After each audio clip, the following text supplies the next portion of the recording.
My own brothers died tragically as well, truth be told.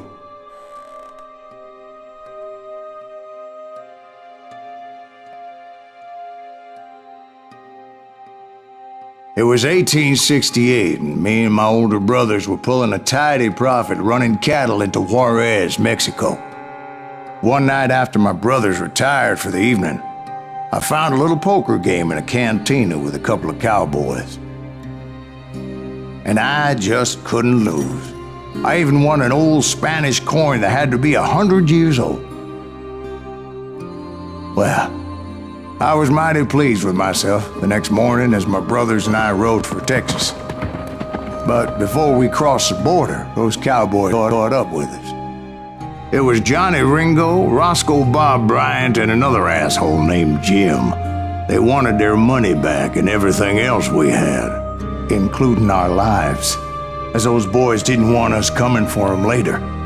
Bob put that old Spanish coin in my mouth and said, "I won't have it said that I left you with nothing, boy." Well, those horses bolted, and there we hung as those bastards rode away. The branch finally snapped under the weight of the three of us, but being my older brothers were bigger and heavier, they were already dead. And right then I swore to myself that I would avenge them.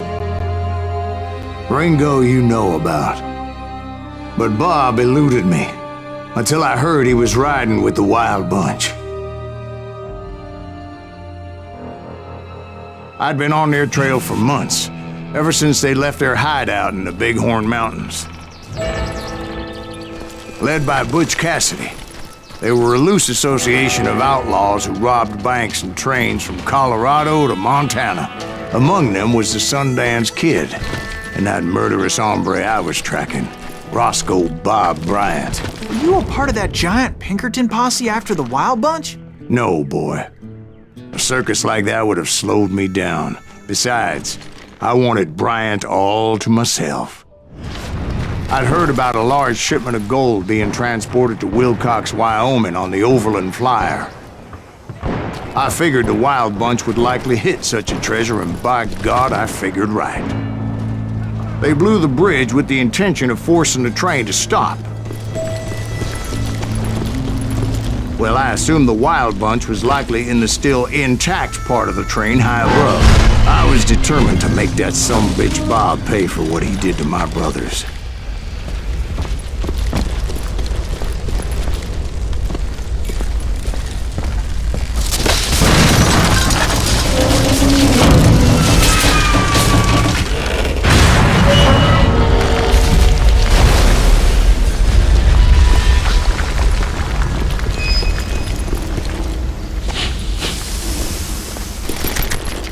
I found the device they used to blow the tracks, so I knew I was headed in the right direction.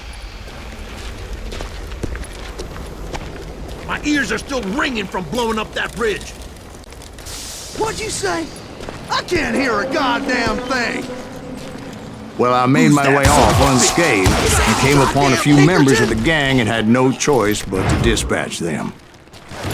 From there, I had to negotiate an even more precarious route. But first, I would need to get my ass out of there.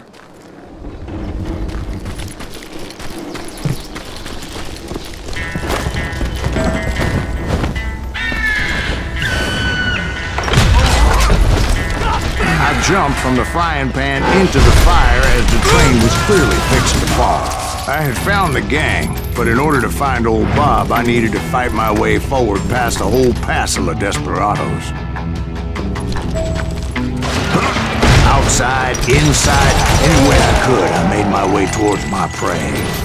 Now you're really pissing me off! Well, what about the passengers? It was mostly a freight train, as I recall. There were no passengers aboard that day. Good punching, boy!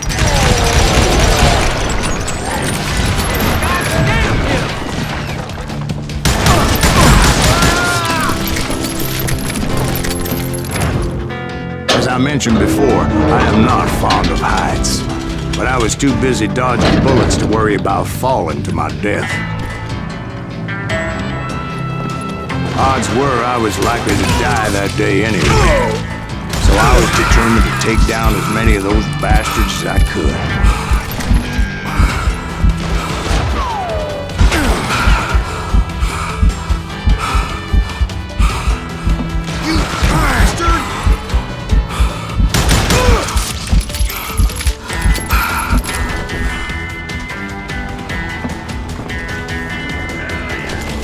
Times it was like shooting ducks in a shooting gallery. The only difference is these damn ducks shot back.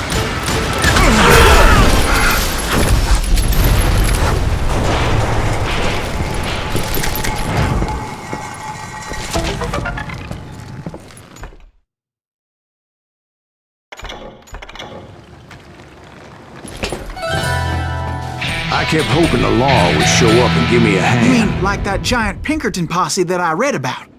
Did they come riding in, guns a-blazing to help?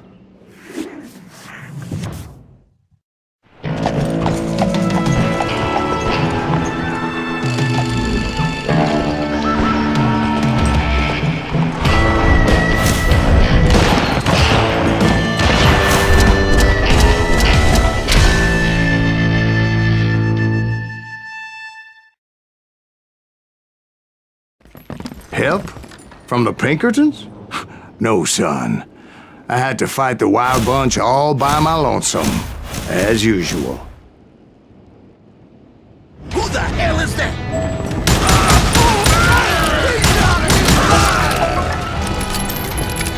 Take cover! Retreat! Retreat! He's killing everybody!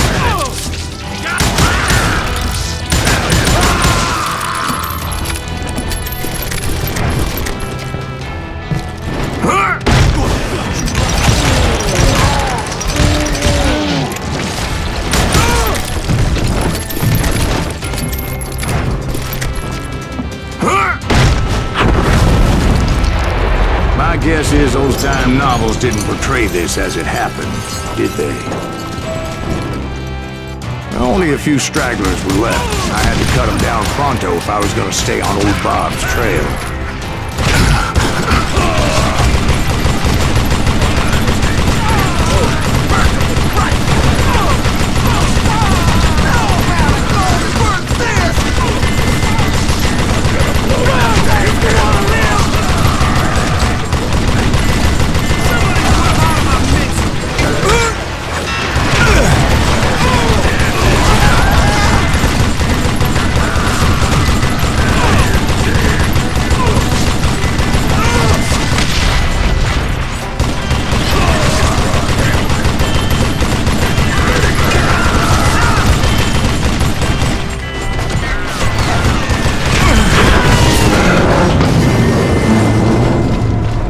Once I silenced all those guns, I went searching for my nemesis, determined to finally have my justice. But the only survivor who welcomed me was George Flat-Nose Curry. Who was he? The fastest gun in the gang. Right after Sundance, I mean. And Kid Curry, and maybe Elsie Lay.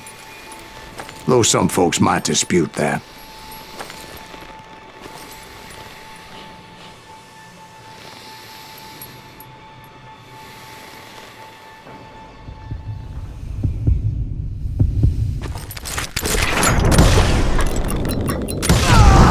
On that very same day, Butch Cassidy and the Sundance Kid decided to leave the Wild Bunch behind and decamped for South America.